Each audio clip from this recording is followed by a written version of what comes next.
Hi guys, last year I made a video on growing watermelons in containers, and a couple people have asked me about the results since I didn't post a follow-up video.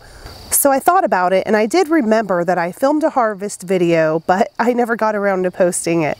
So I dug through my files and I found the footage.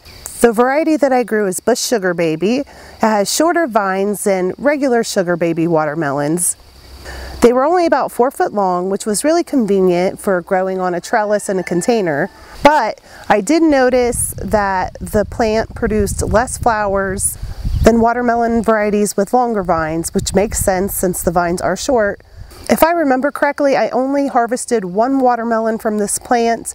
There was times when I'd have a couple female flowers blooming and maybe only one male flower.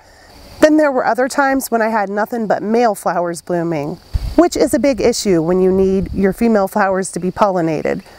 So if I was going to do this again, I would probably plant 2 watermelon plants in 2 pots. You probably could do 2 watermelon plants in 1 pot if you were willing to put the time and effort into watering and fertilizing, because you would be doing it a lot. Even with 1 watermelon plant in a pot, you are doing a lot of watering, and you do need to fertilize regularly. The flavor of this watermelon was really good. I liked it a lot. I would definitely grow it again. I plan on growing it again in the future at some point. And I hope that answers any questions that anyone might have had. Thanks for watching, and I'll talk to you next time. Bye.